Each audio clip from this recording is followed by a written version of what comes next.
So guys आज हमारे studio में आने वाले हैं संजू सिकरवार और संजू भैया। एक ऐसे विशेष क्वालिटी वाले नेता है जो कि रात हो चाहे दिन हो कभी भी किसी भी काम के लिए अपनी जनता को मना नहीं करते हैं। चाहे लड़ाई हो, झगड़ा हो, चाहे नगर निगम का कोई भी काम हो आपका, वो सारा काम सीधा एक ही फ़ोन पर वो करवा देते हैं। जैसे कि आप लोगों ने टेलीविज़न टीवी में देखा होगा कि एक करप्ट नेता होता है, वो किसी की सुनता नहीं है या कुछ ऐसा काम वो कर देता है, लोग बाग उसको किसी भी प्रकार से वोट नहीं देते हैं। लेकिन आज हम आपको एक ऐसे व्यक्ति से मिलवाने वाले हैं जो कि बिल्कुल डाउन टू अर्थ, चाहे किसी भी विशेष समुदाय का लोग हो, कोई भी छत्तीस बरादरी का कोई भी व्यक्ति इनके पास अगर मदद मांगने के लिए आता है, उसकी संपूर्ण मदद करते हैं, जिससे वो अपने हृदय में एक ऐसा विचार उत्पन्न करके जाए कि हाँ कि ये नेता बिल्कुल ठीक है और आने वाले भविष्य में भी मैं इनको अपने सामने देखना चाहूँगा। तो गाइस चलते हैं वीडियो को आगे की तरफ लेके, लास्ट तक बने रहिएगा।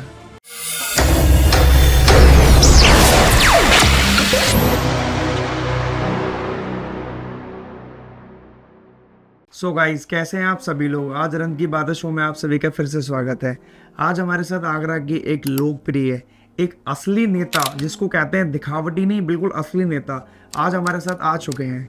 तो बताइए भैया कैसा लग रहा है आपको आज आके। बहुत अच्छा लग रहा है आनंद जी, बहुत बहुत धन्यवाद। मैं संजीव सिकरवार और संजू भैया निर्दलीय पार्षद आवास विकास से हूँ। आपने आज मुझे आमंत्रित किया, आपके स्टूडियो पर आया हूँ। आप जिस विषय पर चर्चा के हैं उस बताइए। तो मैं सबसे पहले आपसे ये जानना चाहता हूँ कि आप जो अपने पार्षद लाइन में, जो नेता नगरी लाइन में आए और क्यों आए थे। मतलब आप कुछ और भी तो काम कर सकते थे। नहीं, मेरा ट्रांसपोर्ट लाइन का बिजनेस है, लेकिन एक जन सेवा, एक समाज सेवा तौर पर मैं, जैसे कि मैं आवास विकास में लगभग सन 2010 में आया था, 15 वर्ष पूर्व आया था। तो व्यक्तिगत मैं देखता था जनप्रतिनिधि उस समय पार्षद काम नहीं करते, ये नहीं करते, तो मैं एक इच्छा जागी, लोगों ने कहा, लोगों ने जगाया, क्योंकि मेरे पास कोई किसी भी समाज का आता था, मैं उसके लिए किसी भी मेरी जरूरत पड़ती थी मेरे काम से, तो मैं उनके साथ चला जाता था, जो भी हो जाता था। एक खुद व्यक्तिगत मुझे एक पार्षद जी से काम पड़ा सन 2010 में, तो मैं गया तो 3 से 4 बार मुझे लौटा दिया गया। तो बड़ा फील महसूस हुआ। मैंने बताया जब हम जैसे एक सक्षम आदमी हैं, एक हम जैसे लोगों को बार बार टहलाया जा रहा, तो मैं गरीब लोग, जनता तो बहुत लोग परेशान होते होंगे 3 बार के, लेकिन हमने उसी दिन प्रण कर लिया था, हम अपनी जनता के बीच में रहकर, अपने लोगों के बीच में रहकर ये जनसेवा करेंगे, पार्षदी का हम चुनाव लड़ेंगे। हुआ क्या, सन 2012 में 2 वर्ष बाद ये इलेक्शन था पार्षदी का, 2 80 सीट आ गई, तो उस पर हम जनरल में आते तो नहीं लड़ पाए। सन 2017 में 5 साल बाद वो भी पार्षद ऐसे थे, तो 2017 में जो इलेक्शन आया, महिला सीट हुई हमारे वार्ड 69 से, तो हमने जनता के आशीर्वाद से अपनी धर्मपत्नी को निर्दलीय के चुनकर अपने वार्ड 69 से नगर निगम सदन पहुंचाया था हमने। उसके बाद 5 वर्ष हमने जनता के बीच में रहकर, ना हमने दिन देखी, ना रात देखी, ना चौकड़ देखी, बहुत विकास कार्य कराए और सेवा करी। उसके बाद में फिर 2023 में इलेक्शन आया, फिर जेंट्स सीट हो गई, फिर हमने, जनता ने वो प्यार दिया, 1150 वोटों से मैं 1135 वोटों से मैं दोबारा पुनः जिताकर निर्दलीय फिर नगर निगम सदन में हमें पहुंचाया। सिर्फ वो क्या थी, हमारी जनता के बीच में रहकर, हमारे रात और दिन, हम कैसी भी कोई समस्या हो हमारे लायक अगर आती थी, और रात के 2 क्यों नहीं बैठे, किसी से ना तो करने का कोई कॉलम ही नहीं है। चाहे मैं घंटे भर आराम किया हो, अगर मेरे पास कोई व्यक्ति, अगर मुझे मैं तो अपने आप को बहुत भाग्यशाली समझता हूँ कि कोई व्यक्ति एक रात को भी आ रहा है, कोई किसी समस्या से आ रहा है, तो कोई ना कोई उसको पीड़ा होगी। वो पीड़ा अगर मेरे उसके साथ रहकर, उसका साथ देकर, उसके साथ जाकर, साथ चलकर उसकी पीड़ा अगर कम होती है, तो मैं अपने आप को मैं बहुत भाग्यशाली समझता हूँ आनंद जी। नहीं, सही बात है। आपके अपने वार्ड के अलावा भी आपके पास दूसरे वार्डों के भी लोग आते हैं, परेशान होते हुए, बोलते हैं कि हमारे वार्ड के पार्षद सही तरीके से काम नहीं कर रहे हैं, वो हमारी सुन नहीं पा रहे हैं। तो आप उनकी मदद क्यों करते हैं, वो तो आपके वार्ड से बाहर है। आनंद जी, मैं अपने आप को बहुत भाग्यशाली समझता हूँ। क्यों?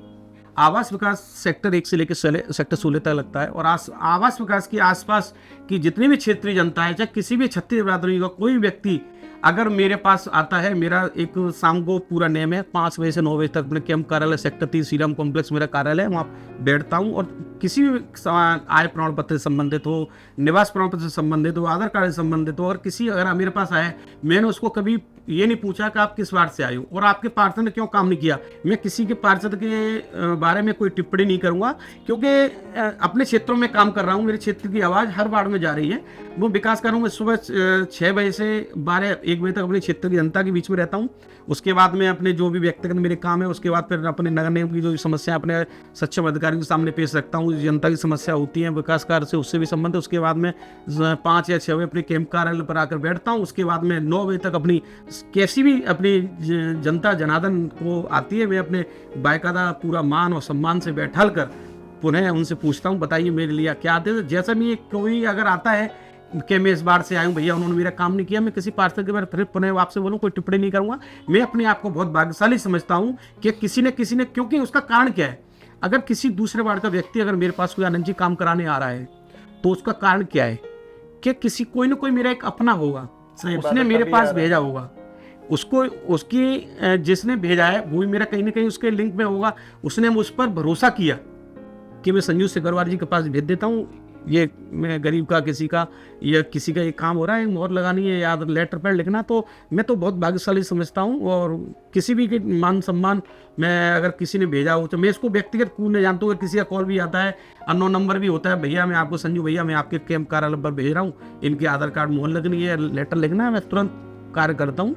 नहीं, अच्छी बात है। अभी पार्षद या जो भी नेता लोग होते हैं उनके ऊपर एक आरोप ये रहता है पब्लिक की तरफ से कि ये लोग पैसे लेके काम करते हैं या पैसे लेके काम करवाते हैं जो भी उनसे कोई काम कराना होता है। तो ये बात कहाँ तक सत्य है? आप देखिए आनंद जी, क्योंकि मैं खुद दूसरा कार्यकाल है कि पार्षद के पास ऐसा नहीं है कि अब कुछ न कुछ, जब तक किसी के बारे में पूरी जानकारी नहीं हो किसी के, चाहे वो किसी विधायक पर आरोप लगाना है, सांसद पर आरोप लगाना है या पार्षद पर आरोप लगाना, समाज वो इसमें जो नगर निगम में है हमारी जो भत्ता है, भत्ता के नाम पर वेतन जो मिलता है एक मानदेय के रूप में मिलता है 1500 रुपये महीने, ठीक है, 1500 महीने मिलता है। और ऐसा कोई अभी हमारे क्षेत्र या आसपास के पार्षदों के बारे में हमने नहीं सुना कि कोई पैसे लेके काम करा रहा है। इस चीज़ तो इस पर तो मैं नहीं बोल सकता, क्योंकि हमारे साथी जितने भी पार्षद हमारे सदन में हैं और आसपास भी हमारे बहुत अच्छे संबंध हैं हमारे आसपास जितने भी पार्षद भाइयों से, लेकिन ऐसी कोई शिकायत नहीं है। लेकिन फिर भी अगर कोई जनता का अगर वो शायद हो सकता है, ये बात मान सकता हूँ, अगर वो काम किसी विषय में लेटर पे मोहर लगाने गया, हो सकता है उन्होंने नहीं किया,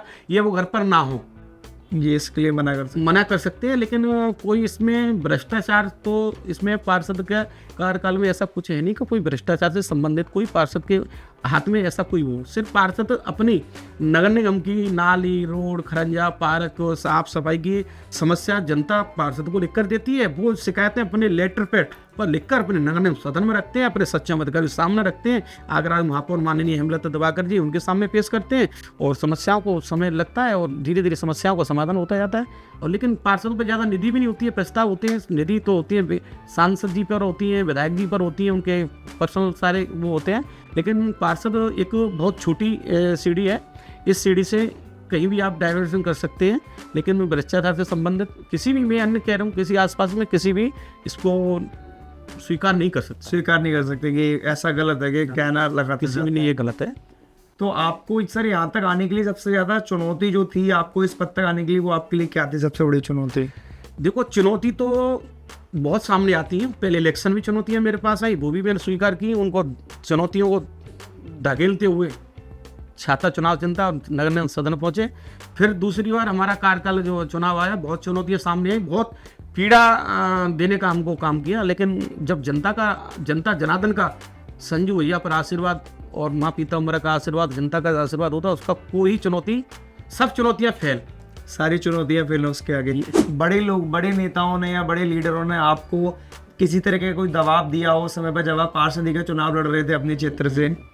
नहीं, ऐसा है, जब मैं निर्दलीय रूप में जब चुनाव लड़ूंगा तो जनप्रतिनिधियों का अगर दबाव होगा तो प्रशासन पर होगा, मुझ पर तो दबाव, मैं क्योंकि निर्दलीय लड़ रहा हूँ तो मुझ पर तो दबाव चलने का कोई मतलब ही नहीं है। कोई मतलब अगर वो दबाव उनका रहा, प्रशासन पर रहा कि संजू सिकरवार जी को कैसे भी करके हमें उनको जनप्रतिनिधि को हम जानते हैं, उनके बारे में हमने बहुत सारे सुना है कि संजू सिकरवार को चुनाव नहीं जीतने देना चाहिए, लेकिन नहीं, जनता से बढ़कर कोई नहीं होता है। तभी एक आपके नाम से एक नारा वहाँ प्रसिद्ध हो गया था, विकास का पहिया संजू भैया। 5-5 साल के बच्चे भी उनको प्यार है। ऐसा कोई मेरे क्षेत्र में ऐसा कोई नहीं है जो संजू भैया के नाम से नहीं जानता हूँ मुझे। वो क्या है, मैंने एक मेरे जो संबंध है ना, मेरे बाढ़ 69 के अंतर्गत नहीं, अंतर आश्वास मेरे व्यक्तिगत एकदम पारिवारिक संबंध है मेरे। ये संबंध ही कमाए मेरे, संबंध ही नहीं। आज की डेट बताओ, एक पहला इलेक्शन तो एक जनता निर्दलीय रूप में चुना कर सदन में भेज देती है, लेकिन जब दूसरा इलेक्शन होता है बहुत कठिन होता है। जबकि मैं पहला इलेक्शन 106 वोटों से जीता, धर्मपत्नी को नगर सदन पहुंचा, और दूसरा इलेक्शन जब हुआ बहुत कठिन इलेक्शन था, मैं जबकि मेरा क्षेत्र काफ़ी बढ़ा दिया गया परसीवन में, और 1135 वोटों से, मतलब 7 कैंडिडेट थे हम लोग। 7 कैंडिडेट में एक तरफ कैंडिडेट में अकेला उन वोटों में 50% 51 और 49 पॉइंट में 6 कैंडिडेट थे। बहुत लोगों की तो मैंने सबकी जमानत जब्त करा दी, किसी को 40 वोट, किसी को 80 वोट। और सेकंड जिसको मैंने भारतीय जनता पार्टी से बुर सिंह राजपूत जी थे, उनको 1135 वोटों से मैंने हराया था। अच्छा, तो बुर सिंह राजपूत थे आपके जो क्षेत्र से? हाँ थे, वे सेकंड कैंडिडेट थे, उनको 1135 वोटों से मैंने हराया। आपके कितने वोट थे उस समय पर टोटल? 2560 वोट मुझे मिले। 2560, 1100 वोटों से आपने बीजेपी के एक पार्षद को हरा दिया था वहां पर ही, अपने 2023 की बात है। जी जी जी। तो यहाँ से सारी चलती रही। अब आज के टाइम पे हम लोग ये देखते हैं, आपके जो वार्ड के जितने भी पार्क है, जितने भी रोड है, आए दिन हम लोग देखते रहते हैं सोशल मीडिया पे, कभी ना कभी एक रोड बनती दिखाई देती है। और वार्डों में ऐसा नहीं है क्या? वहाँ के पार्षद काम नहीं करना चाह रहे हैं, वो चाहते नहीं कि हम परेशान हो? नहीं कहूँगा, ऐसा नहीं है कि और भी ये काम नहीं चल रहे, पूरे आवास विकास में काम चल रहे हैं। ये कह सकते हो किसी के ज़्यादा चल रहे हैं, किसी के कम चल रहे हैं। नहीं तो सबके ज़्यादा क्यों नहीं चल रहे हैं? नहीं ऐसा नहीं है आनंद जी, ऐसा नहीं, सबके पार्षदों के काम हो रहे हैं। हमारे आसपास जितने भी पार्षद हैं सभी के काम हो रहे हैं, और सब अपनी मेहनत कर रहे हैं पार्षद अपनी आगे की। अगर आगे संघर्ष जारी रखना है, अगर निरंतर आपको पार्षद अगले भाग रहे हैं, तो जनता के बीच में रहकर काम करना पड़ेगा। नहीं तो राजनीति बताते हैं कि राजनीति बहुत खराब होती है। राजनीति के क्या क्या पहलू होते हैं आपके हिसाब से?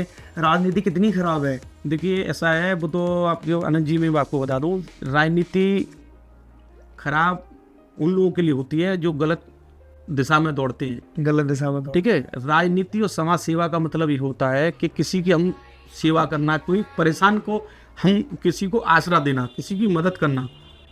अगर कोई उसको दबंग आदमी और उसको परेशान कर रहा है, उसके साथ जाकर उसकी प्रशासन अधिकारियों के सामने उनको बैठाल कर उनको समाधान अगर होता है, तो ऐसा नहीं। अब सबकी अपनी अपनी राजनीति करने का तरीका अलग है, और हमारा तो एक ही तरीका है जनता के बीच में रहने का।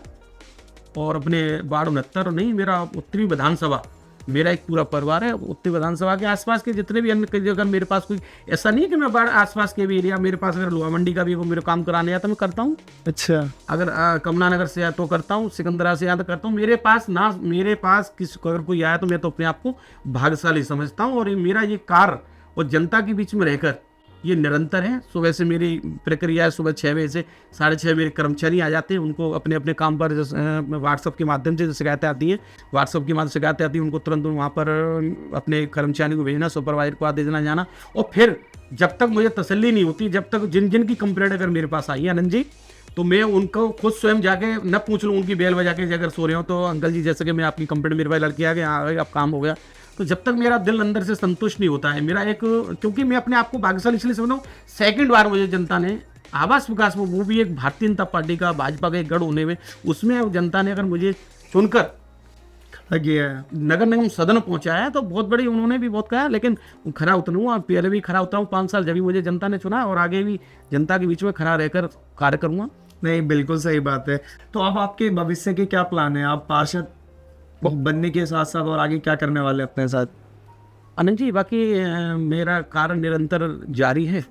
बाढ़ 69 के अंतर्गत के आसपास पूरा जो भी है, बाकी जनता के ऊपर डिपेंड करता है। जनता ने मुझे नगर निगम सदन में पहुँचाई, और बाकी जनता का जो ऐसे निषाद निर्देश मुझे देगी, मैं जनता के बीच में रहकर, जैसा जनता का आदेश होगा वो जनता के बीच में रहकर मैं उनकी सेवा करता रहूँगा।